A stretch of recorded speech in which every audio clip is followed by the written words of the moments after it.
This week on Storytime at the Roo Bus, we're talking with Andrew about Tame Impala. Did he drop one of the Bonnaroo headliners? I don't know. You'll have to watch and see. Welcome to Storytime at the Roo Bus, a podcast about Bonnaroo and other festivals. I'm your host, Sharla. I'm Daniel. There goes Truman the dog. You can't see him. You can't see him, but I'll put in a little something. So we are in the house today because I'm going to be honest, I am a little under the weather. I have a touch of the Wook flu that somehow I caught down at Halloween, and it has waited about a week to catch up with me. And the first cold front of the season is hitting outside. I hear the temperature is dropping 2 degrees an hour, and I ain't going to play with it. Y'all, it's cold outside. It's supposed to freeze tomorrow morning. There's a freeze warning in effect until like 10 a.m. Yeah. And y'all know how I feel about cold weather. I don't do cold weather. I don't either. I don't care for it. Nope. Brooklyn says we're lizard people because we prefer it being 100 degrees outside. Oh, I would take 100 degrees in the shade. I think over cold weather. We were bioengineered to survive at places like Bonnaroo or Burning Man or whatever. Oh, definitely. You know, that's one reason I don't think you would have cared for parts of Halloween because it got down to the 40s at night sometimes. I had to bundle up. I did a little trick where I would put in a couple of those hand warmers that you gave me into the sleeping bag, and that kind of kept me warm at night. We should try that when we go to Burning Man You're not next supposed year. to fall asleep with them because you could get burned. Well, but that's just for everybody out there. I'm still going to do it. I don't know. It was pretty cold. I wouldn't have mind getting burned. It wasn't so cold. I want to say it was like Saturday night. I had that like sleeveless Wook thing that I got from Burning Man a couple of years ago. And I brought in some extra stuff that I was going to wear, but I never needed to. I was okay. But the other 2 nights was pretty chilly. I can do the cold if I know about it in advance and can prepare for it. Yeah. Because it gets pretty cold at Burning Man at night. It gets down into the 40s at Burning Man sometimes. Well, it's different since there's like literally no humidity there. It's a lot different. True. Yeah. But I remember when we got up that morning to go see the Tycho sunrise set at Burning Man. I remember I took forever to get ready because I was stuffing. I had on my like astronaut, my flight suit, and I was just stuffing those hand warmers like in every single pocket of that suit. Yeah. It was so bad. It was pretty tough. It wasn't as bad as the nights at Halloween got, if you want me to be honest. I can handle the cold weather at Burning Man because really it's only from like 3 in the morning to about like 7 or 8, something like that after the sun comes up. We'll talk more about that. We have talked about that. Go back in our archives and you can see where we have talked about Burning Man. So talking about our archives, if you missed last week's episode, please go back and watch it. It is a live from Halloween episode. And I have to brag on you, Daniel. You did really good on that. Did you like it? Did you watch the whole thing? Yes, I watched it. Yeah. That was a lot to edit. So we're not going to do that like super often. I would say like maybe 3-4 times a year we're going to be doing that. Obviously, we'll do one when we're back on the farm. I think you and I are doing some travels in March where we will do one. And I would presume we'll do one at Burning Man as well. But if you want to look at something really cool that kind of is my inspiration for doing those things, I'm nowhere near as good. But there's a cool guy that goes to Burning Man every year. His name is Mark Day. And he puts together these 2-hour documentaries about like a full day at Burning Man. Go watch that. If you're thinking about going to that, or if you just want to see a cool travel documentary, I'm not even going to call it like a vlog. I think that cheapens what it is. It really is. Yeah, it's like a full documentary that he does. It's like 24 hours at Burning Man, or he's had several different ones because he's been going forever. I have still yet to meet that guy. I want to so bad. Well, apparently we just missed him. Yeah. I was looking at that video because I sent it to Brooklyn because she's considering going, and he was at that Tycho show. We just missed him. He talked a little bit like, oh, you can go over here and they're like cooking for everybody. I know we've mentioned this before, but that Tycho show that's probably still one of the top moments of my entire life. Like out there in the desert with the sunrise coming up. Wait, the first time we did that or the second time? The second time. Well, both times, but the second time, oh my goodness, out there in the desert with the sun rising. Yeah. And someone was giving out mimosas and someone was cooking eggs and stuff. Yeah. It was just such an amazing experience. Somebody had coffee over there. Like, oh, it's just so wonderful. That was pretty fun. I saw that Tycho is going to be doing a DJ set in Nashville the first week of December. I kind of want to go to that. You want to get tickets and go to that? Sure. So, yeah, if you want to, come hang out with us. It's some venue that I have heard of. I can't remember the name of it right now. Maybe I'll put it in the titles down here if you're watching on video. It's on the other side of 65, not on the Broadway side, but on the other side, close to Play. Some of you know where that is. It's just a couple of blocks from there. So, yeah, I do want to go. Whether we go with friends or just me and you, I do want to go to that. All right. But yes, like Sharla said, thank you so much for watching that Halloween episode. It was a lot of work, but it was a lot of fun. I appreciate the good comments we got about that. And we will do more stuff like that in the future. We're going to do little mini things like that throughout town. Not today because it's too damn cold outside. Yes, thank y'all so much for your good comments and your positivity on what we're doing, because what we're doing actually supports the Totem Foundation. Yeah, thank you so much to our Patreons, and thank you so much to everyone on our Discord that encouraged us to do this. Thank you for the good comments. Thank you for the feedback. We went through a couple of months of, beta testing on this. So I want to shout out like Cam, Evan, many others that helped us out to get to where we are. I'm pretty happy with it, and we're going to keep improving and keep doing more with it. Between now and the next time we do a big travel episode, we're going to do little miniature segments, different places in Huntsville. We know many of you enjoy coming down here to the Orion or are thinking about it. So we want to show you the cool things that you can do in our hometown because, hey, we're in our house. There's a guest room back there. There's a bus out there. You're welcome to crash with us. If we had 20 people in here, we can have you in here. We had 50 people in here for the party at South Star. That was the most that has ever been in this house. It was a little wild. I don't know if we'll ever do that again. Talking about Huntsville and the Orion, I saw Rod Stewart is coming to the Orion. Yeah, I know. That isn't a show that I'm like dying to get to, but I think it's cool that he is coming to town. You know? It'd probably be cool like the day of to go in and see if there's any cheap tickets. Yeah, I would consider one of those that. kind of shows, I mean, everybody knows at least a few of his songs.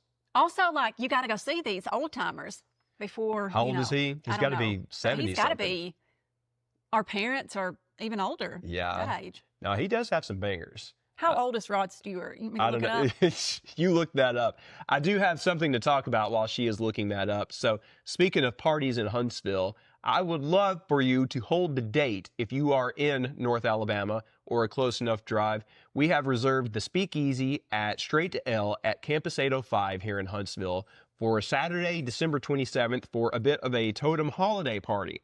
So this is going to be our fundraiser for the year here in Huntsville. What we're probably going to do, and details are going to be finalized on this, is it's probably going to be like a $10 to $20 so suggested donation at the door.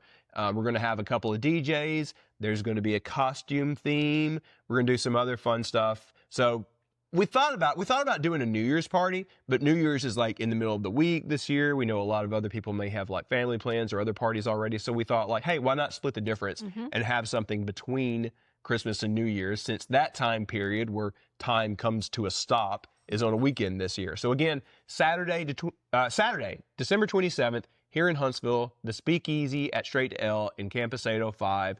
We've shown it on the podcast before in little clips and everything. That's cool, venue. We'll show you. Yeah. That is where we held our, oh crap, we didn't have Bonnaroo party a couple of days after the rain out. So some of you have already been there. So one more time, Saturday, December 27th, save the date. If you're from out of town, you can call dibs on the spot in here. Yeah, just hit us up first. I think Josh has already called dibs on the first spot. Okay. Yeah, he said something the other day. Shout out to Papa. He gave me in Brooklyn those walking beers from Zool in Knoxville. I really enjoyed that PB&J mixtape. That was on video. We were shouting him out. So, Rod Stewart? Yeah. How old? How old do you think? I would guess 67. How old is he? If you were guessing? Yeah. He's 80 years old. No way. Yes, I didn't realize that. Forever young. That's like your grandma. Goodness, I wouldn't have guessed that. He looks good for that age. I hope I can look that good at that age. Yeah, goodness. I would have thought like no older than 70. He's had to have had some work done, though. I mean, we'll never know. Now, speaking of Totem stuff, you had something that you wanted to talk about as well, right? So the Totem Scholarship applications are live. They've been live since about the middle of October. Please, please, please tell everyone you know about the scholarship applications. If you know of a young person who is interested in live music, or someone who wants to work in the music industry, or maybe they don't like any of those things, maybe they just want to go to Bonnaroo and hang out with a really cool community, tell them about the Totem Scholarship application, please. I have set a personal goal for myself to get 100 applications. I believe the most we've had in years past is around 62 applications, 52 or 62, I can't remember. But I've set a personal goal to get 100 applications this year. This whole time you were talking about that, Truman's over there catching a bug. He is. If you heard like little tap, tap, tap, tap, tap, that's the dog. Yeah, I'm going to put him on video so you can see this cute dog that drives me insane. Yes, I'm talking about you. Thank you. You can find those applications at totemfnd.org. Again, that's totem, TOTEMFND, Totem Foundation, totemfnd.org. Yeah. Now, if you're watching this, you know, we don't have to convince you to go to Bonnaroo. You already know. So what we are asking you is to send that application to people that you know would be a good candidate for the scholarship. That's your homework. Send that around for us because we're going to help Sharla get to her goal of how many again? 100 applications. I want to have 100 applications. I think we can do that. And something else I want to talk about. Yeah. 6 and 26. That is going to be our campaign for this year. We are trying to send 6 scholars to TOTEM, or 6 scholars to Bonnaroo next year. Yeah, to TOTEM. Well, I guess they would be going to Bonnaroo via TOTEM, but yes, we will have more to talk about that coming soon. We'll talk about that at our events. There are other events coming. There's one coming to Nashville. There's reasons I can't talk about it yet. Wink, wink. There is one coming to Atlanta in January. And also our good friends, our VP, Evan, and Skylar up in New York are going to be hosting a trivia contest. We'll have more information on that very soon. That's also a fundraiser for TOTEM. So again, thank you so much. And since we're talking about this, we should go ahead and shout out our patrons because we didn't get to talk about that last week when we were doing the whole Halloween episode. While I'm getting this, do you think you would ever go to Halloween, or are you out on that? Well, it depends because it's kind of at a weird time with my work schedule. This is true. I always have like recruiting events and things like that going on. So it's kind of at a funky time for me work-wise. I understand. Well, I'm not going next year anyways because we're going to Burning Man, but maybe the year after next, we'll talk about it. But for now, we want to shout out our Patreons that help support the show, that help support TOTEM. We talk about this all the time. Every cent that you do through the Patreon is going to the TOTEM Foundation. It's helping send people to Bonnaroo. It's helping fund our nonprofit and everything.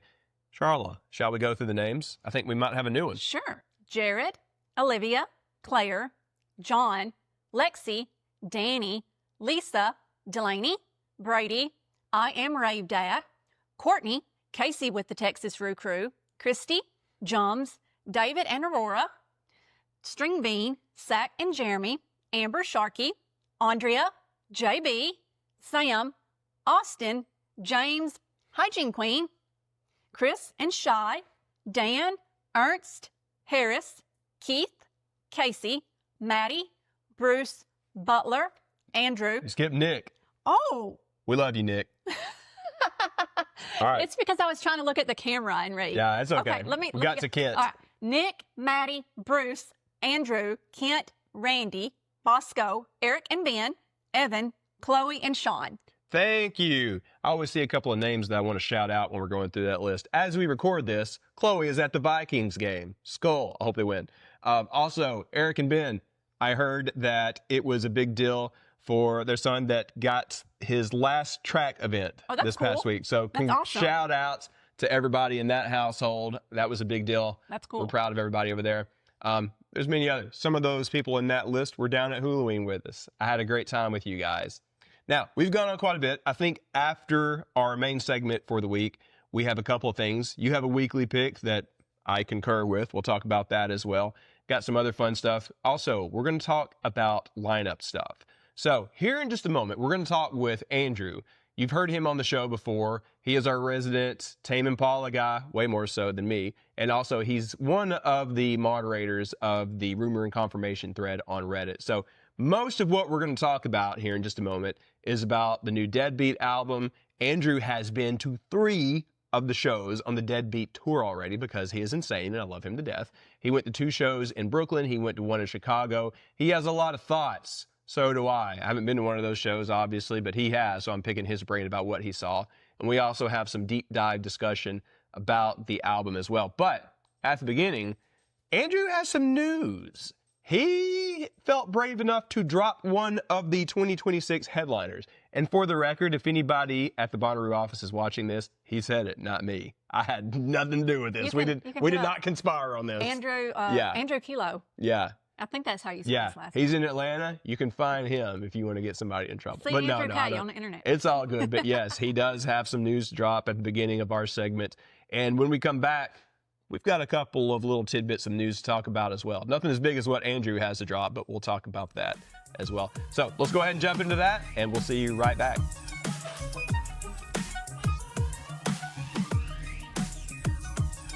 Okay, so for once, we have Andrew. He is at home and not at Mr. C's in Atlanta. Andrew, you have been on the road quite a bit the past couple of weeks. Are you holding up pretty okay? Generally, yeah. I have not gotten sick yet, and it's flu season, so yeah, I'd say I'm doing pretty well. But Between you being in big crowds and on planes and me being at Halloween, it's a miracle that the two of us aren't dead yet. yeah, and I'm the type of person who gets sick like at least once a year. So Yeah, same. yeah. Well, Andrew, we have a lot to talk about when it comes to all this Tame Impala stuff, but as many people know, you have a lot of irons in the fire these days. You're one of the main people behind the confirmation thread, and you're very active in all of the right places. So I feel like we kind of have to contractually check in on where things are in the rumor mill now that we're a month or so away from a lineup drop. What have you been hearing? Yeah, so it's interesting because last year, I think the rumor thread was a lot more active. I didn't have as much going on, Yeah. just between Tame and between grad school and between work. It was a lot more chill, so I would kill a little more time with the rumor thread. The other factor there is I had probably 3 or 4 sources last year, and now I only have about 2. So I don't want to get too into the weeds on that, but yeah, I mean, Rimmer and Ryan and some other people have definitely kind of still helped on the side with that. But we have an idea of who the headliners are, except for Friday, who was supposed to be Tyler the Creator. That is no longer happening. I don't know if we've updated the thread with that yet, but that's soon to be updated. I think that we're going to pretty much rip the Band-Aid off about who we think the Sunday headliner is here in the next week. So I'm going to go and say that, which is Noah Kahan. You're okay. You're putting it out there. I didn't say it for the record. Yeah, I know. I think that one will be the most controversial, so I figured we'd start with that one. That, and it's also the only one I've heard from more than about 2 people about. So let's talk about that for just a moment. I feel like there are a lot of Bonnaroo lineups that have a headliner name that generates this type of discussion where people say, like, are they really a headliner? And you and I have been talking behind the scenes about this for a couple of weeks now. And my argument is that, yeah, he's pretty much almost there because he was selling out some really big venues like Fenway Park in the last year or so. And supposedly, we don't know. We're just speculating. Apparently, there may be a new album coming out that is expected to be a big hit. So, I don't know. It is a bit of a gamble if this were true, but I wouldn't personally hate it. I know you have mixed feelings about it. Yeah, I think the big thing with Noah is he played Bonnaroo on the same album cycle, right? So, yes, he's headlined Shaky Knees. He's also played some big venues like Fenway, but they were the type of venues that you book as a promoter to demonstrate that this artist can sell tickets so that they are positioned better for their next tour. It's not like it's a little less organic, I would say, than like, oh, we're going to pop up and do a stadium tour. I don't think Noah's quite really to that level. Now, if he has a new album out, I don't hate the booking. I just think next to like Luke Combs and Hosier, it's maybe not as universally appealing from what I've seen, but he does have a very hardcore following. I do think it'll sell tickets. I don't think it's I don't think it's like an F tier booking or anything, but it feels a little bit like a Hosier swap that's not as accessible to the average Ruvian, and I think that only really makes sense to do if you are anticipating a new album on Roo's part. Yeah, and I agree. They're not going to come out and say, like, oh, there's a new album. That's their label, just the label's job, not event promoters. So I feel like it's a little similar to Mumford and Sons when they were supposed to have headlined way back in 2013. People forget the year that Paul McCartney played and others. They were supposed to be another one of the headliners, and there was a lot of this same talk well over a decade ago. Like, wow, are they really headliners? And yeah, it turned out that they were. They came back 2 years later, and it was an incredible show. Half the lineup came out for that last song where they played A Little Help for My Friends, and nobody would say that Mumford & Sons is not a headliner at this point. Roo can be a bit of a tastemaker. I think with Noah, that show should have been at the Witch Stage, considering the crowd that it generated. So I don't think it's that big of a stretch. No, I mean Noah's already headlined Shaky Knees. Yeah, and that was like a year or 2 ago.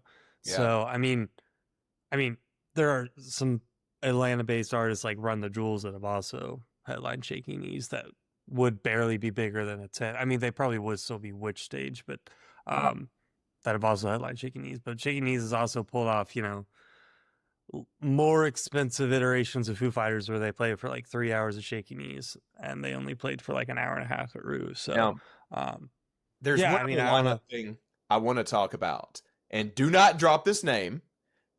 There is a name that we expect to be playing on Thursday that we think will be a big ticket seller. And your argument has been, I think this name is a little bit too big for a Thursday.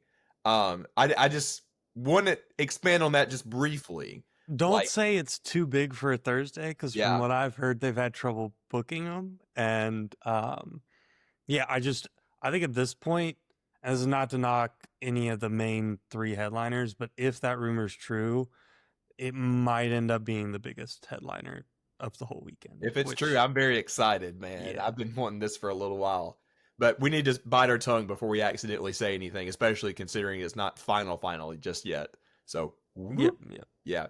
All right, Andrew, there is something I have been meaning to talk with you about. Oh, I do need to say one more thing. Oh, Corey, one more thing. If you're listening, be careful what you I've say. only asked this about 7 times.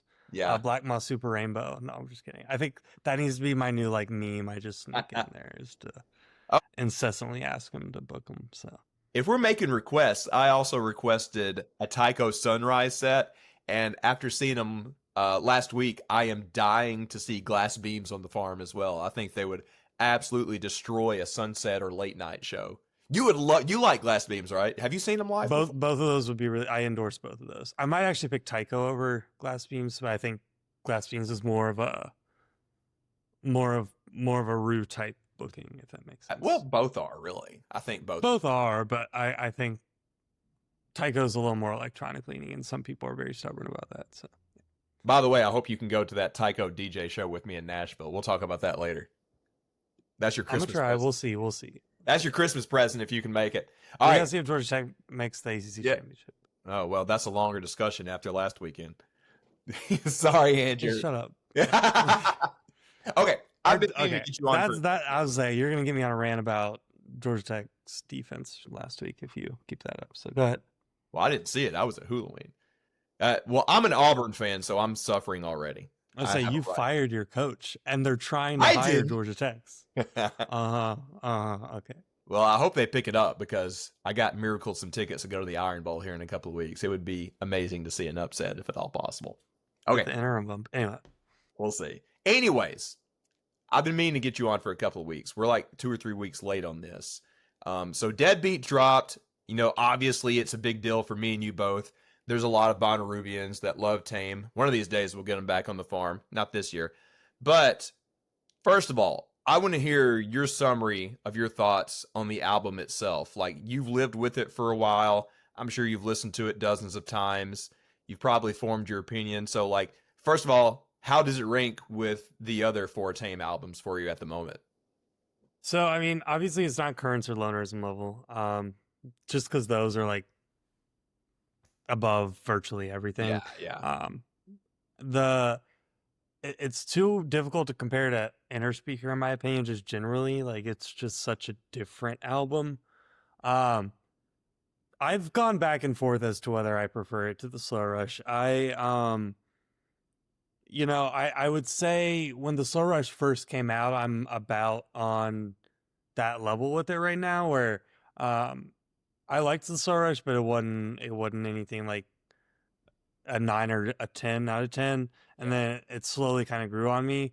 I think the same thing's kind of happening with Deadbeat, where I didn't really like Oblivion, which is one track off of it at first, and now it's like one of my favorite songs. So, a lot of Kevin Parker's music is just like Easter eggs that you only kind of uncover with replayability. And I know it sounds like very pop indie music, but it's not, as straightforward as it always kind of seems, if that makes sense. So, the songs, frankly, I don't like on the album are the ones that the people really trashing the album seem to do like, which is what I kind of find interesting. So, well, give me an example. Which ones? I'm not a big like Piece of Heaven fan. I'm not a big I'm not a big Afterthought fan. Both of those just sound like pretty generic sense that he cranked out in a couple days. The songs I do like are the Not My Worlds, the Oblivions, Ethereal Connection, Into Summer. The more electronic tracks that he seemed like he was going to lean into and then didn't really fully seem to commit to when the full album actually came out. Now, some of the cornier 80 songs that people are trashing, like No Reply, I do like. So maybe I'm just a contrarian to some extent, but you know, he gave an interview where he said he almost just made a techno album and released it under a pseudonym, and I kind of wish he had done that and then just waited another year to drop a Tame album, because this album was just so close to working, in my opinion, and it just didn't quite cross the finish line for me. You know, I still think, but I'd say the same thing about Slow Rush. Like it works thematically, but only loosely. There's still some duds in there. You know, Instant Destiny off of the Slow Rush is worse than any track off of Deadbeat, in my opinion. I don't think anything on Deadbeat is like the worst thing he's released. Well, I just think that pulling up the flow of the album just seems weird, because the songs that really start to get me in the groove just kind of end, and then a next song starts and it just kind of takes you out of it. So maybe there's some weird intentionality behind that I just haven't figured out yet, but that's kind of where I am on it. So yeah, I've kind of been like back and forth personally. I talked about this a couple of weeks ago. I listened to it at first and I didn't dislike it, but I was like kind of confused. I was like, whoa, this doesn't sound like anything he's done. And it didn't sound like the full on electronic stuff that I had expected. Yeah. And thematically with the lyrics, I think I understand what he's trying to go for. It's kind of like, to me, like his last battle with his self-doubt. Like he's a dad now, he's a family man, but he's still thinking back on like all of the anxiety that he has had, and he's finally like pushing it out of his life. But each song doesn't seem to be in a good sequence to tell that story. Exactly. I have that exact thought, which is if you just reordered the track list, I think this album would be way better. Because like My Old Ways seems to be like him saying that like, oh, let me do one more dip into these thoughts that I've had for like over a decade now. But it seems to go back and forth, because like Loser and Dracula seem to be talking about like the beginning of a relationship. And then you go into something like where he's talking about Piece of Heaven. That sounds, and I could be wrong, there's been theories that he's talking about his daughter in that song. So it kind of feels like it jumps around in time a little bit. So it kind of makes it hard to fully understand what I think he's trying to say. But what's your take on that?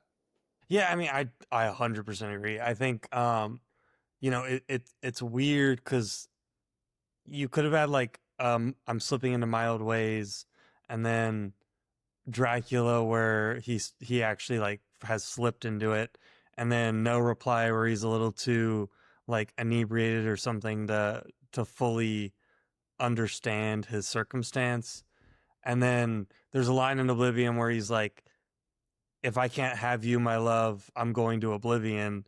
And then he could have had It's Not My World where it's like super spaced out and trancy to the point where like he can't even comprehend the state he's in.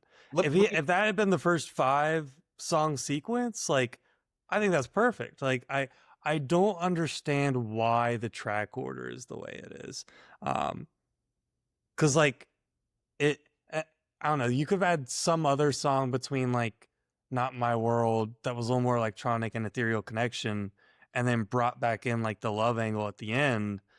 And I just think it would have worked really well. Like there's an album with Gum, who's like the keyboardist in Tame Impala, and it's a lot of just like it's called Glamorous Damage. It's like getting fucked up a lot and you know, just partying and not really recognizing the consequences of that.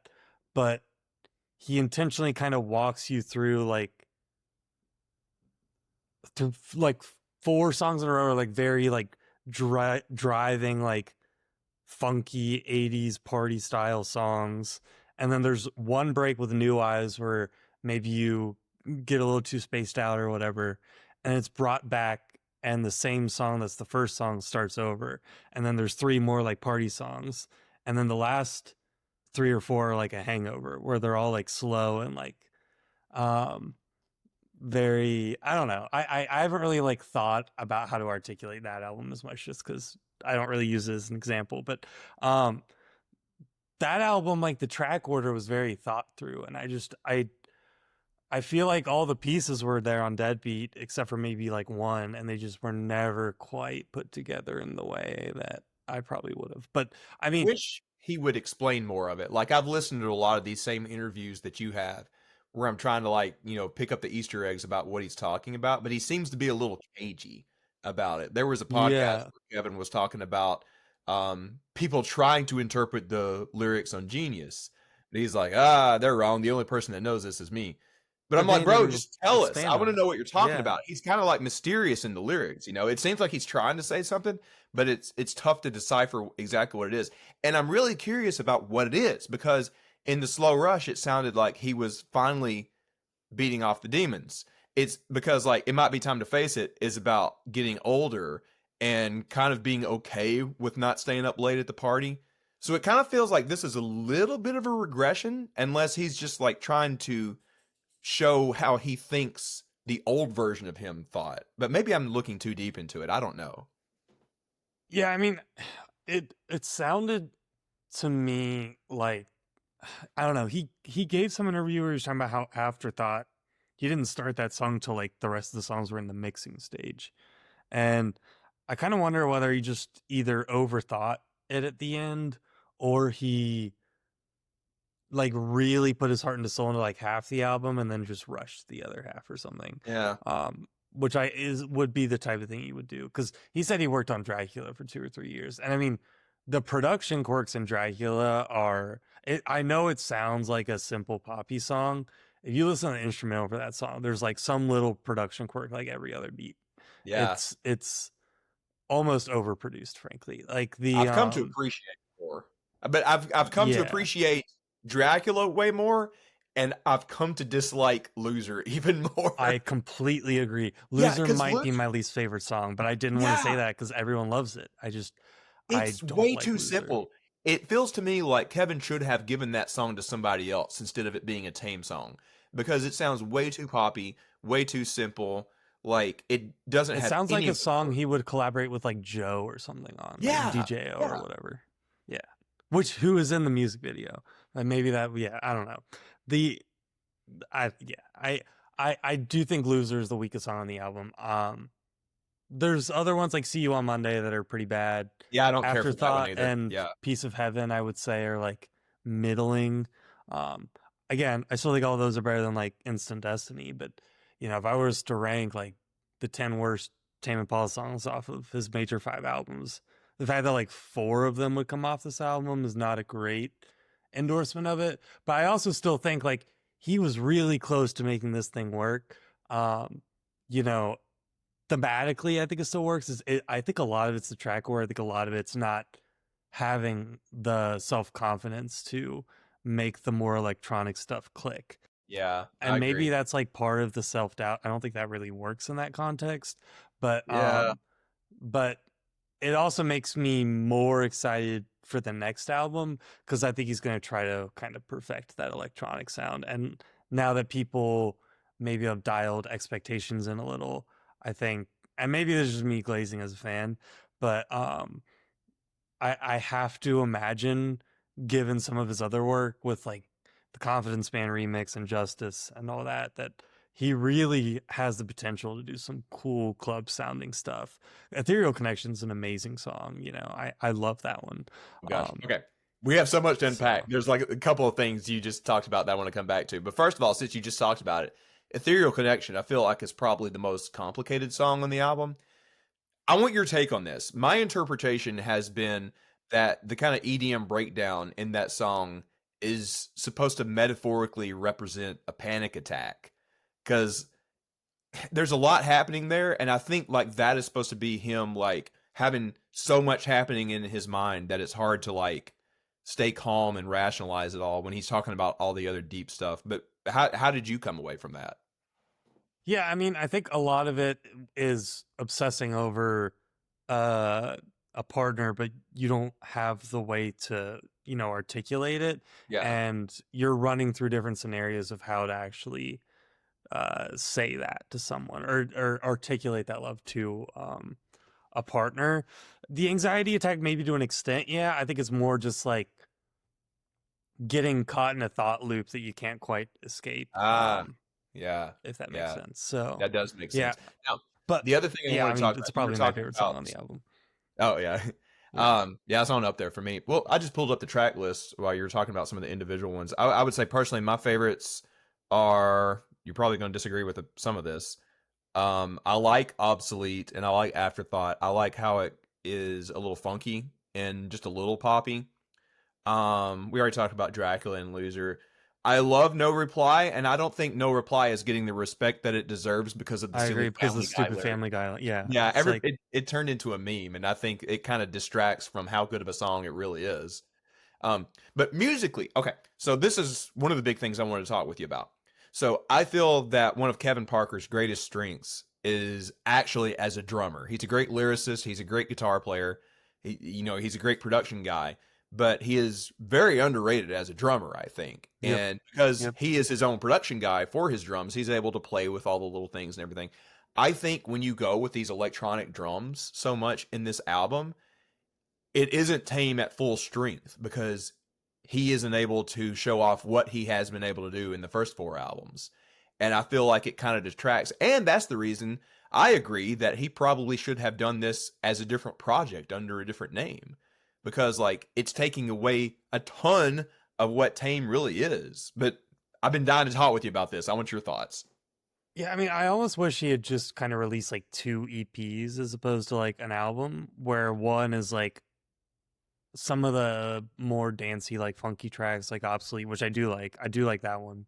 I don't know why Yes. people are shitting on the guitar or the bass lick. It's like that the placement and tone of those licks is everything in a song. Who gives a shit about how simple it is? Like, I don't know why all these music nerds have such a problem with that. Anyway, that's just a separate little aside. I do like Obsolete. I wish he had taken those and kind of made like a more full sounding drum mix version of that, put them on one EP, and then expanded on some of the more techno songs like Not My World and Ethereal Connection and End of Summer, and put them on another EP. Because I do think they're still Tame-esque. I just think that they are Tame-esque in like a production way, not like a sound way, if that makes sense. Like That does make sense. Yeah. The drum sound is, yes, like one thing, but the quirks are a different thing. And maybe that's why I don't like the 80s sounding ones as much, is just because like he's done that way better on previous albums with fuller drums. And so those like minor production quirks he's had didn't work quite as well as like just the sonic difference did. But the more electronic stuff he did, he kind of knew like, okay, every like 4 bars, like something new's got to happen. And that's what makes those worth the displacement of the lack of the more full sounding drums, in my opinion. So what you're talking about is the thing that made me confused when I gave the whole thing my first listen, because we kind of knew that there was going to be a much more electronic Tame album coming for probably like a year or so. But I really expected it to be sounding more like the ending breakdown of Breathe Deeper or something like Gossip or Nangs, not the straight up house music that it is. Yeah. So I think that's why I was like, whoa, what are we doing here? But after I got over that, I started to appreciate it more. It's just that, like, kind of like you've been alluding to, it feels like there is a little something missing. like he tried to go in too radical a direction, and like I said, that's why I kind of feel like it should have been under a different name, you know. Yeah, I mean, I don't know if I'd quite go that far. I think the bigger thing is if you had kind of gone back and forth between the more trancy, like flat drums, and then the fuller drums, Yeah. like back and forth within some of these longer songs, I think that might have worked a little bit better. The problem is, like, I'm not going to fault him for not using a more classic, you know, four to the floor or flat sounding drum when it would pretty solidly deplete the chances of your stuff getting played at a dance hall or rave or something, or sure. bush do, whatever you want to call it. So I want to go to one of those. That sounds fun. Hey man, we can go to what is it, Burning Swan or whatever in Western Australia, the Australian Burning Man. Kevin Parker goes to Burning Man once, and now this is what his music sounds like. the most remote Burning Man in the world. It's like 4 hours from Perth, which is already the most isolated city in the world. Seriously, cool. if something like Perth got nuked and you were at that thing, you would probably die. Like there's just. Anyway, I talked about how these songs sounded live, but since we're doing video these days and you're on camera, you won something cool a couple of weeks ago. I'm curious if you can show off on camera. Explain what you've got there. This is pretty cool. Oh wow, it's already on your shelf. So yeah, I don't have a frame yet. So you know how like a lot of artists when they go to print their vinyl records, they'll request test pressings from the plant to see kind of what the mixing for that medium sounds like. So I have a Caro Caro Bonito test pressing. I have a actually I have a test pressing of the Less Than the Better, 1 of 7, which is kind of cool. Don't you have one? They did a secret 7-inch. No, I just have a signed. Yeah, I don't have a test pressing of Pond. Now I'm a little skeptical if this is like a legit 1 of 10 test pressing, just because I've seen so many. I think they probably ordered like 10 or 12 copies of each of the 10 or 12 different types of test pressing. So they made copies of like the different kinds of mixes. So I think this is probably only one of like 100, but it's a signed test pressing of the new Deadbeat album, which is kind of cool. Yeah, that's still very cool. Yeah, so I only had like a 3% chance of winning this, and I did win one. So that's tell the story about how you won it. Yeah, so there was a lottery at Criminal Records in Atlanta. Shout out to Criminal Records. There are a bunch of cool record stores in Atlanta. Wax and Facts is a good one around the corner. I'm not gonna say don't go to Criminal Records though. Now that I've won this, so definitely check out Criminal Records in Atlanta. I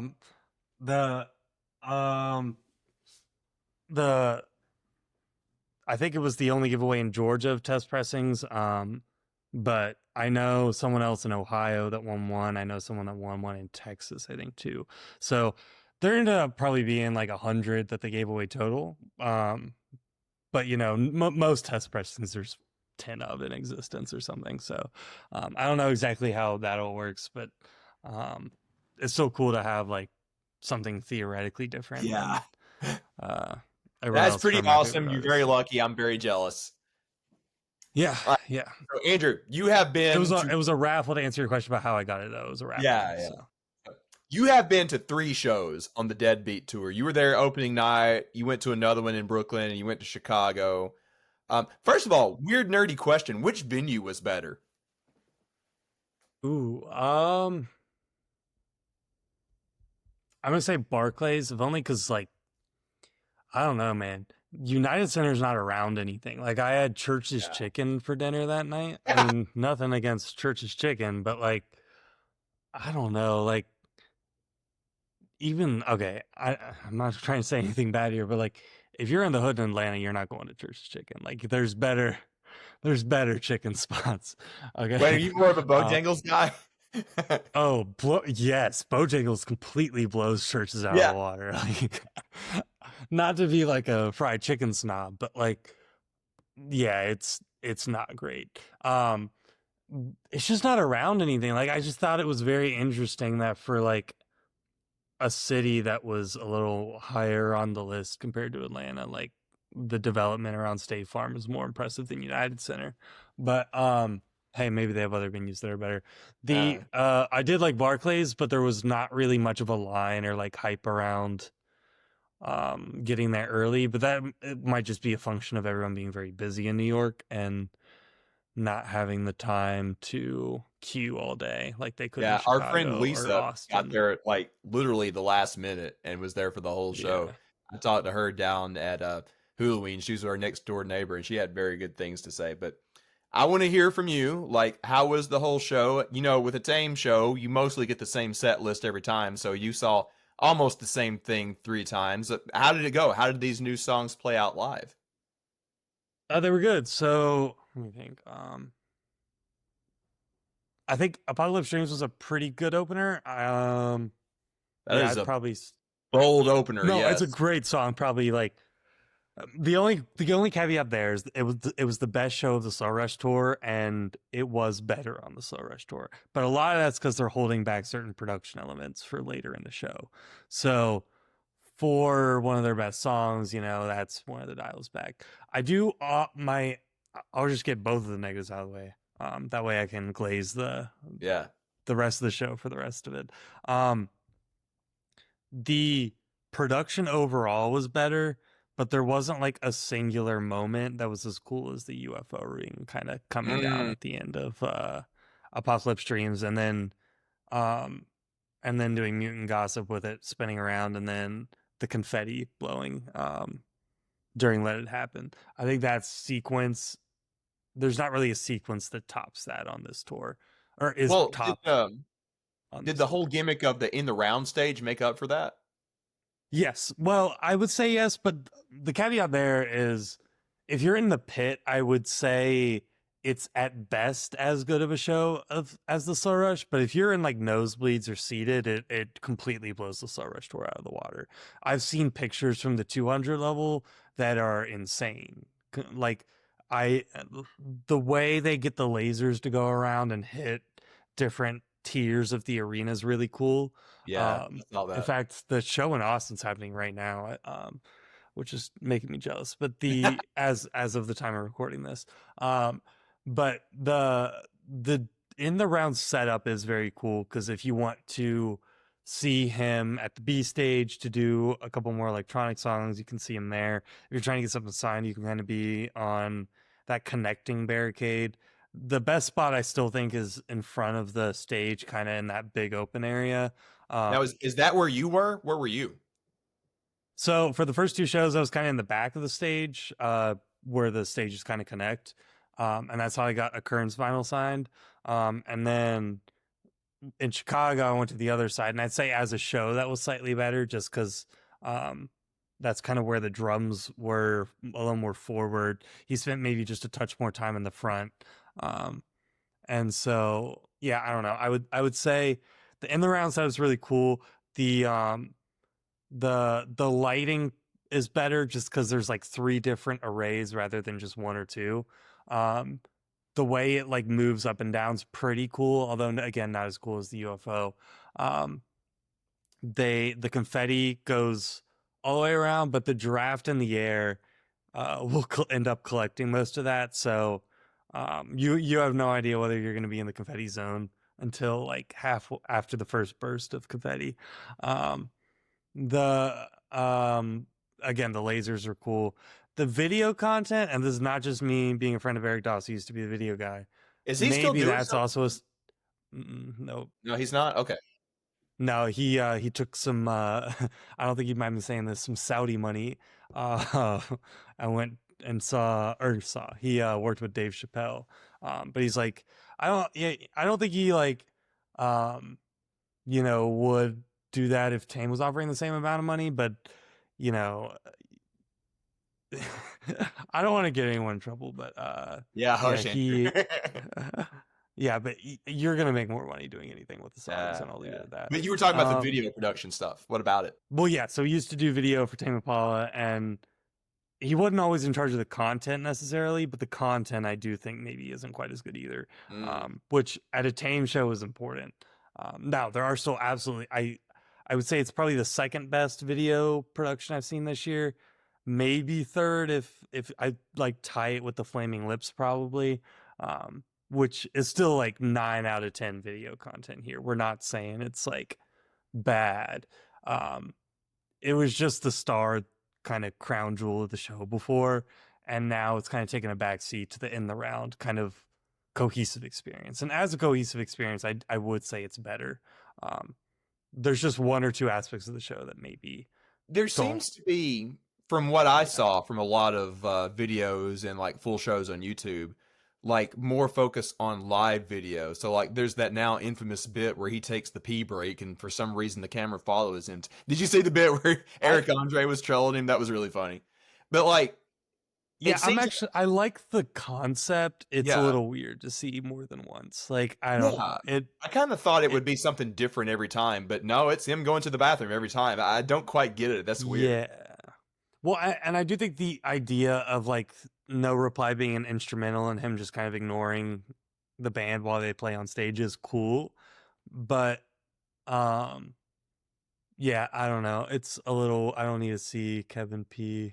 I'm not into that. This like concept in my head that like when they inevitably do festivals, he's going to be taking that set break, but he's going to be like doing something weird backstage, going to meet somebody, or like bumming a smoke from a wook or something, you know, not just going to the porta potty.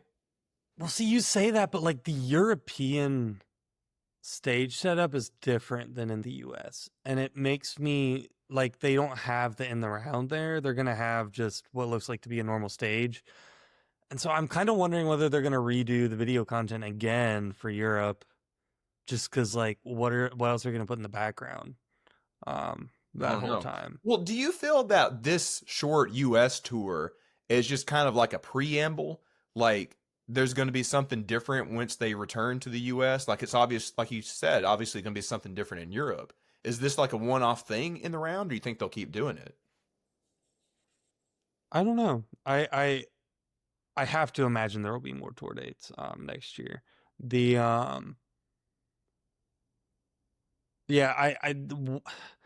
Them doing such a different stage setup in Europe, I think I could probably answer that question next March or April. Okay, well we'll return whenever they're 20. I think April, but as of right now, I really have no idea.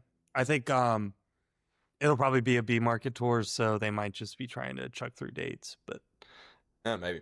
I don't know. I just know this is a big production setup. I think in terms of trucks, it's got to be more trucks than the Slow Rush tour. So let me ask you something. It's a bigger production. The show too. So like one thing I saw in comments and I heard from a couple of friends is that Kevin seems to be more out there on this tour. You know, he's not exactly the most reclusive guy, but he can be a little shy. It seemed like he was more talkative, like on these last couple of shows. Was that kind of your impression? I feel like there was an intent to maybe be. I don't think I would quite agree with that. Like, you don't think so? Especially during Asheville, I remember him stopping the show after every 3 or 4 songs, doing things like sign checks, doing things like talking about last time he was in. Well, he did that in Chicago. Talking about the last time he was there. He did that when I saw him at Okeechobee. By the way, thanks for telling Doss to give me a set list. He did the sign check, the totem check during the show, and he gave a shout out to Ricky the Cat. I'll never get over it. Yep. He'll try to at least shout out one person. I've tried to hold up Doss signs, but now that he's not working with them. Yeah. Okay. Well, that's interesting though, that like you feel like it's the same. I saw a lot of other fans on your subreddit saying that it felt like he was a little bit more forthcoming. Yeah. So, I mean, I think, God, I don't know. I would say like I don't know. In my experience, I think he really loosened up on the Slow Rush tour. I will say like the shows before or on the Deadbeat tour, he still loosened up, but on the Slow Rush tour is like where it really loosened up. So maybe if you like haven't seen him since like 2018 or something, then yeah, maybe he has. Maybe that was the case. I don't think that's the average person on the subreddit either, though. I think. Yeah. Well, how did you feel? So like, for anybody that hasn't watched the YouTube videos, on the shows that I watched, there were some bits on the main stage and a lot on the B stage where he's like laying down, which could come across as a little awkward, but I thought it was like kind of interesting and cool. Like, what was your feeling on that? Where he's sitting down at that B stage with the lamps, with those different machines and everything. Like, how did that come across live? Frankly, moderately underwhelming. Like, really? All right, I'll tell you my two least favorite parts of the show. They're the Okay. weird fucking so gossip is for one, but that's mostly just because it's not as cool as the Slow Rush tour. The other is the weird pee break followed by the Not My World and Ethereal Connection. And I think it's both of those songs starting like very low key, him lying down, him just fiddling with knobs does work. But both of those really get very clubby, very hype, very dancey at the end. And there's no lighting, there's no production element that really like makes that switch happen. And it needs that, in my opinion. Like, I do think the first half of those songs, like Ethereal Connection, Not My World, I think both of those work in that context. But having a couple lamps flicker, I'm sorry, like that's not quite getting me into a club vibe. It's just not. So, well, that's quite. I personally feel like the small run of US shows might be a bit of a trial run to see what works and what doesn't. Because you remember during like Currents and Slow Rush, like things evolved. Like when they did another leg, like they would change some things up. So I think him and the team are more than happy to keep fiddling around with things till they get it to where they want it and where fans seem to want it. So I think when they do return to the US next year, hopefully, I don't know if you have any intel on that, but I'd love to hear it when you do. The show will look very different than what you saw in the past week or so.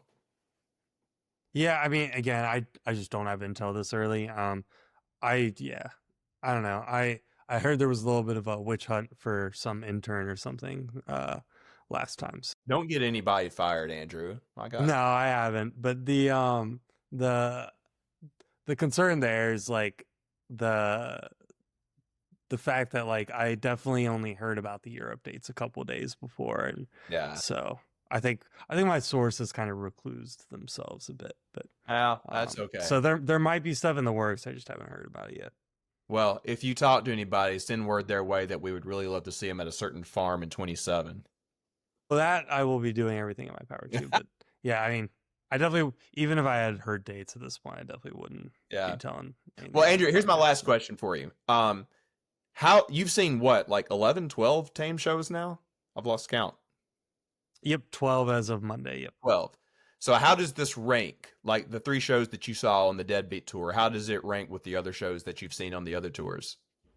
I would say on this tour, my favorite show was easily the second one, the one Skylar and Evan went to. Now I had a headache on Monday, so I don't think it's really fair to rank that one.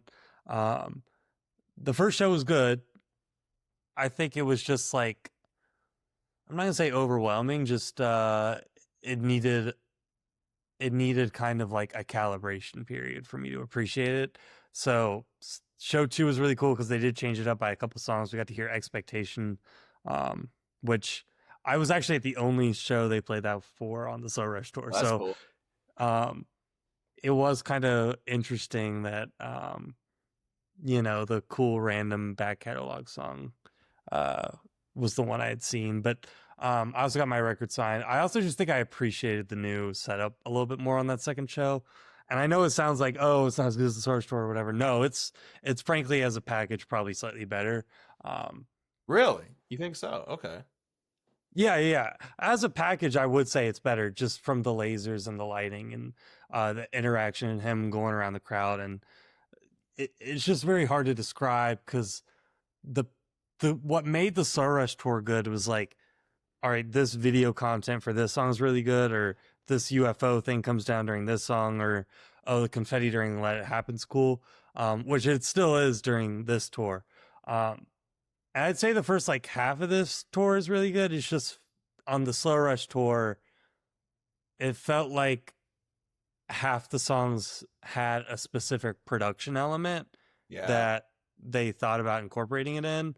And this one was more general. So as soon as you had seen the lights and the screens move around and the confetti blown, it kind of just did the same thing on repeat for the second half of the songs, if that makes sense, in terms of the production elements.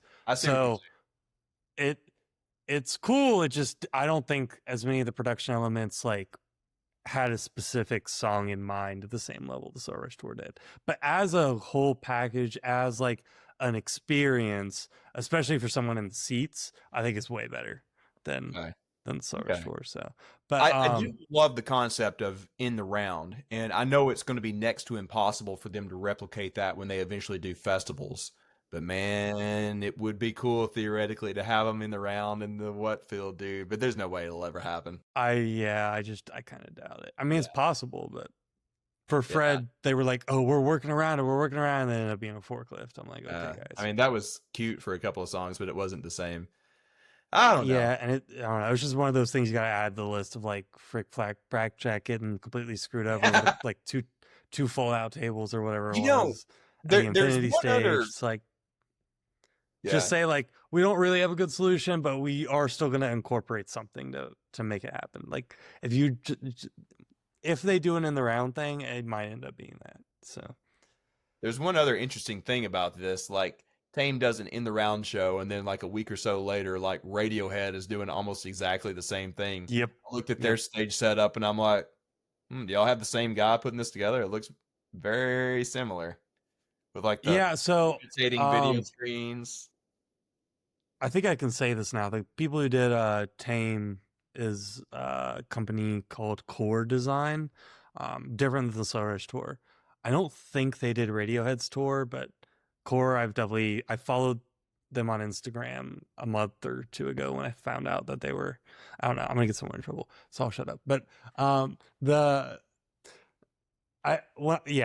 but they've been posting about the new tour on Instagram. So they posted something on Instagram about the Deadbeat tour. I don't think I've seen anything about Radiohead on their page. So I will also say Radiohead's Europe, so maybe there's just some other industry layer I don't know about there, but my guess is it's a different company ? But that's dang, cool, it's similar. I like the concept. I like that it's kind of trendy at the moment, just to have something different in this kind of space. But most of all, Andrew, I'm glad that you got to see this 3 times. I'm jealous. It's probably going to be next year before I get to see Tame live again. Hopefully, you know where. We'll see. But I think it's a safe bet that they'll probably eventually do an Atlanta show. So me and you are going to go ham on that one. I would be shocked if they don't do an Atlanta show. Yeah, he seems to like it. I just have to imagine that's somewhere in whatever plans they have. The question is do they start incorporating festival shows into that circuit? Because I think that'll tell you a lot about the stage design, and whether they revert to like a more European style system or not. So, well, we shall see, and I expect you to be among the first to know about it. Andrew, thank you for jumping on with me tonight. I've been meaning to talk with you about this for a couple of weeks, not just for the pod, but also I literally just wanted to nerd out with you about it because we haven't got the chance since you and I have both been busy with different things. I know you've been traveling. I know you're not feeling 100%, so I appreciate you jumping on with me tonight. Anything in particular you want to plug? You are the moderator of 2 I'm feeling good. Right now I'm feeling good. We'll see what I caught on the plane today. Yeah. No, I mean, I don't think I have anything else to plug. I think, I don't know. I've been on this Tame high for about 10 years, so one day it's going to run out of steam. But I'm enjoying it while I can, and hope we hear some news about the tour next year. So yeah, well, you and I are in the same boat. When I saw Tame in 2016, that Friday night at Roo, it really changed my life. You were talking about your favorite Tame shows, and even though there was much less production in 2016, that is still my favorite. That moment where the confetti shot and the lights were going into them during Let It Happen is something that's just burned in my brain for forever, and I'm just chasing that high, man. I'm sure you understand too. Yeah, I mean, well, you went to my favorite Tame show, I think, which is Atlanta 21. And I know you probably, that's not your favorite, but that's a function of me just like not seeing anyone since COVID.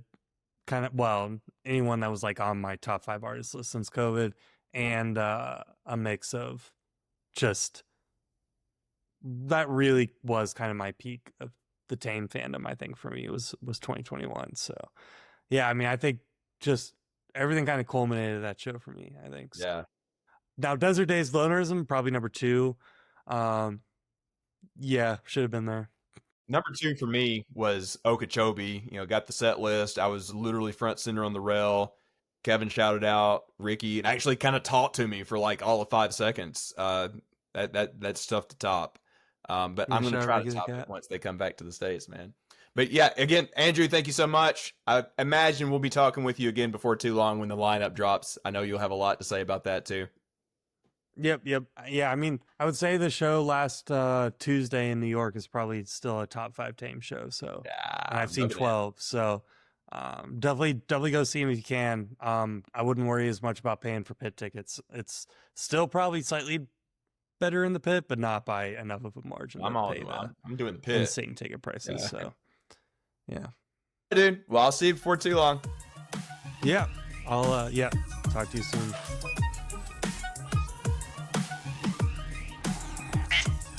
All right, awesome. Thanks so much to Andrew for coming on the show.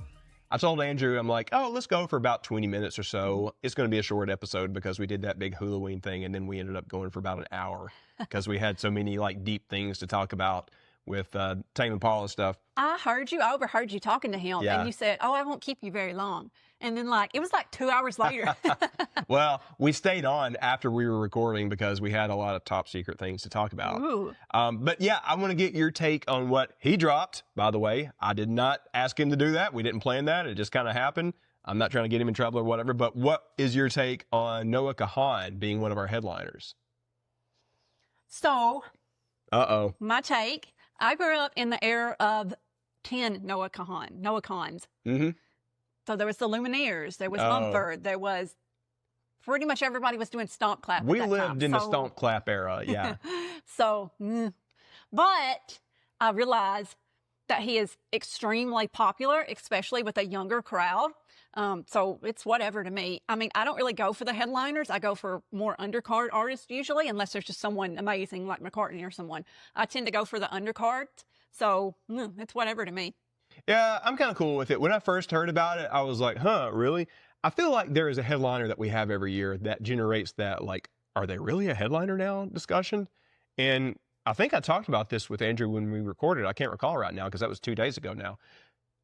That same discussion happened over 10 years ago when Mumford & Sons was supposed to have headlined back in 2013. There was some health issues that kept them from doing that. They came back 2 years later, but nobody would question that at this point, that Mumford & Sons are headliners. The Lumineers are rumored for Bonnaroo. Yeah. So with Noah being a headliner. It's a good pairing. You know, how they book in the lines or whatever. Mm-hmm. So, yeah, I think the Lumineers will probably end up being on the lineup. I think it's very possible. Other names that I have heard, not officially, but that have just been in the rumor mill are our former neighbors, the Alabama Shakes. I would be very, very happy to see them back. That was an amazing show that we saw back in 2015. Oh, they are such good performers. Yeah, that was the last time they were there. If you've never seen them, you're in for a treat if we do, in fact, get them. I think as we transition to the other stuff that we're going to talk about, the lineup is closer than you may think. I don't want to speak out of turn, but I think you can obviously tell that because the Roo Clues have started dropping, the lineup is not too far away. I don't recall the dates to compare to right now, but it does feel like these Roo Clues are coming sooner than they usually have. Yeah, there was a Roo Clue on Friday, and the answer was Daily Bread. Very happy about that one. Now, you guys have probably all seen the Roo Clue by now. It said like Bonnaroo, and it was like a crystal ball. Yeah. And it had a number for you to call. It had a 931 number. Is that Nashville? Tullahoma. When I looked up that number, it came up as Tullahoma, Tennessee. Yes. Which is like... That's weird. 30, 45 minutes from here, like maybe an hour maximum. I'm going to start a conspiracy that Bonnaroo has something going on at the Air Force Base over there. You heard it here first. Well, and then Tullahoma's pretty close to Manchester. Yeah. But anyways, so you called the number, and then it said something on the little, it was like a voice message that said something. And it was very hard to make out. Someone did post the transcript from it on Reddit. I want to know, as someone who never, ever, ever gets Roo Clues, ever, how did Daily Bread end up from that? I was busy when that dropped. I was doing something else, so I didn't really follow the discussion live. But I did see a screenshot that somehow opens up later where, like, you see the bread in the crystal ball. And, like, that's a pretty dead giveaway to me. But Okay. we Well- have heard, Corey talked about on Discord that they were trying to make them a lot trickier this year. Apparently, they have a lot of fun putting these things together. And it is fun playing around with it. I love the idea of calling. Yeah, that was cool. That hasn't happened since the no routes found thing. You OGs know what I'm talking about. You remember that? No. I think it was like 14 or 15 where you had to call in and it would give you like one of the names on the lineup. So the community had to piece it together like, oh, I called and it told me Flume is playing or something like that. That's so cool. I don't know that. I didn't realize That's that. been That's a cool. decade ago Huh. at this point. Excuse the edit. I'm still having the Wook flu. I had to cough one out. But yeah, that was fun. I'm looking forward to the other Roo Clues and looking forward to a supposed early lineup drop. And I think there may be some other stuff happening with that as well. How are you feeling about what this lineup may look like? Well, as I've always said on this podcast, as I've always told people, I don't go to Bonnaroo necessarily for the lineup. I go for more of the community experience. Yeah. But it seems fine to me from what, has out there has been rumored. I'm always constantly checking that Reddit rumor and confirmation thread, to see what's current. And, Yeah. Everything's shaping up to be pretty good. I think some updates are coming to that pretty soon from what Andrew was talking about. Yeah, I would tell everybody, and I have to bite my tongue and be careful what I say these days, wink, wink. I would be prepared for a slightly above average Bonnaroo lineup. I don't think it is going to be an absolute blockbuster. We honestly rarely get those. It's nice when we do. But I think it will be one that's pretty good. That's like a step up from what we usually see. I think there's going to be some great sub-headliners on each day, and I think there's going to be a lot of great medium font acts. Yeah, I agree. I do think this is going to be a deep one. And if you think about it, the really great lineups have had deep cuts that you look on after the fact and think like, wow, we had them at like 3 PM. I think this is probably going to be one of those, but you'll have to wait and see. A lot of people have been asking, oh, are we going to get so-and-so back? Are we going to get this artist back from last year? Some. They've talked about it multiple times, and rebookings are extremely difficult because, again, that person has to be at the right place at the right time. So Yeah. It's very hard to rebook. Yeah, especially artists that aren't US based Mm-hmm. because it's difficult for the timing to be right. And yeah, that unfortunately may include King Gizzard. And for me, unfortunately, it means Royal Otis. I was dying to see them last year, and there's no guarantee we'll have them this year. But I think we'll have to make do with what we get, and I think we'll all be very happy. You actually have some merch from one artist that I think is in talks to be there, right? Yes, I have the boot Hold it scoot up a little closer. I Yeah. got the boot scoot koozie. Yeah. I hear tell that they may be back. Oh, that'd be And cool. Corey, if you're listening, please, for the love of God, can y'all please play a Dead cover for me? I've been asking for 2 damn years. All right, anyways. No. All right, so you had a pick of the week, but I'm going to show something real quick. People from 5 years ago may remember that. We're kind of cozying up in the living room in here today. Anybody remember this? This is the, It was from Toyota. yeah, for virtual Roo. I'm getting warm in here because it's getting cold. Can I tell you something? Yeah, you can tell me something. I like this type of blanket Yeah. better than the throw blankets. Really? Yes, like there's Well, a I throw have one blanket. here. I don't know where it went. sitting up. Oh, is it there's sitting there? one, yeah. We have one right here. We keep 2 of So, these. Yeah. So these are the throw blankets. This is one from like 16 or no, 17. These are nice. Don't get me wrong. These are super nice. Kind of scratchy though. But yeah, it's very scratchy. And you can't really, to me, it's just not comfortable to cover up with this type of blanket. Like it is more of a throw that you put on the side of your couch or whatever. So I actually prefer like this type of material because this is one of my favorite blankets, honestly, just to have on the couch because it's so soft and comfortable. Yeah. I would buy this 10 times over buying this scratchy old thing. Well, I like these, and I have another one over there too. Mhm. I used these when I was bundling up at Halloween Mhm. last week because, like I said, it was pretty cold. Like I like this design because, like, you can see the arch and some of the landmarks and everything. The other one that It's got the woman on it, yeah. it's got some ladies on it, just some different And kind there of was art. a black one, I think last year or Yeah. the year before. I didn't care for the art on that one. Every year, for a while there, I had tried to buy a different nice piece of merch. Mhm. These are my favorites. I bought like a beach towel Mhm. once, but it's kind of already gotten pretty faded at this point. The flag from a couple of years ago, I'll insert some video, was pretty cool. But I've kind of gotten to the point where I would rather buy like nice crafts from your local Wook as opposed to the official merch. So like we Depends have the glowy thing over there.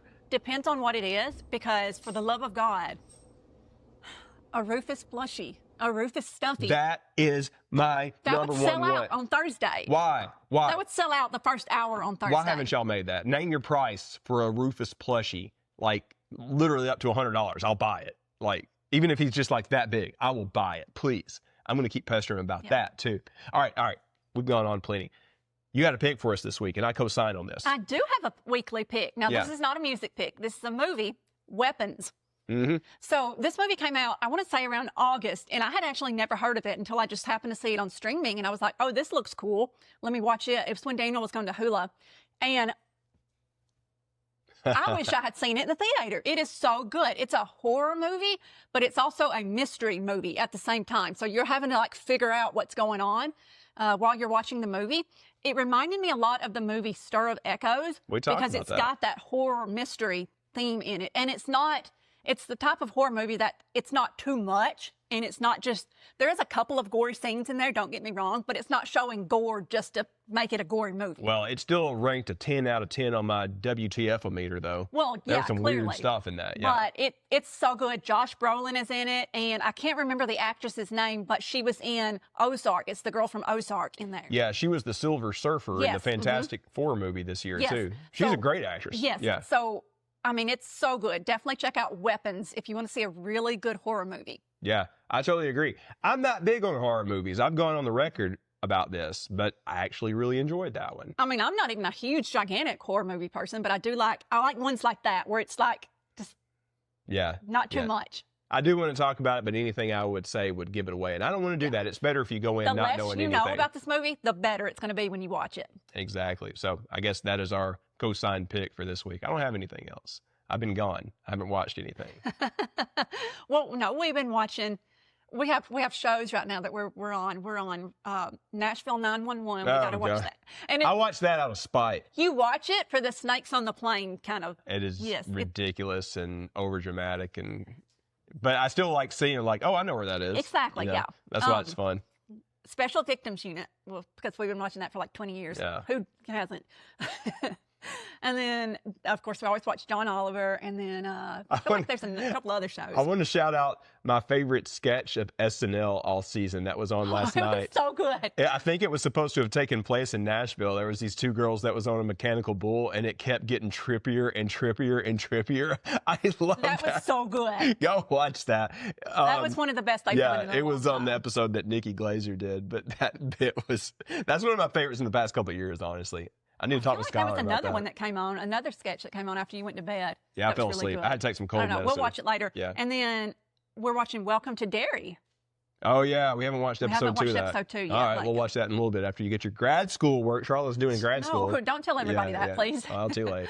But yeah, hey, wild episode this week. Thank you for watching the Halloween thing last week. Thank you to Andrew for jumping on and nerding out about Tame stuff. Thank you for watching. Thank you to our Patreons. Thank you to so many different people.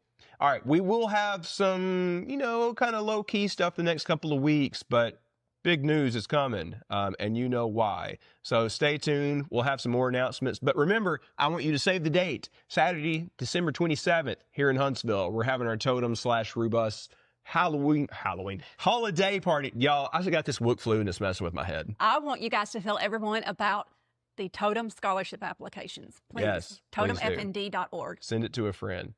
All right. We'll have more for you next week. Until then, get out there and radiate positivity. Bye. That means you too, dogs.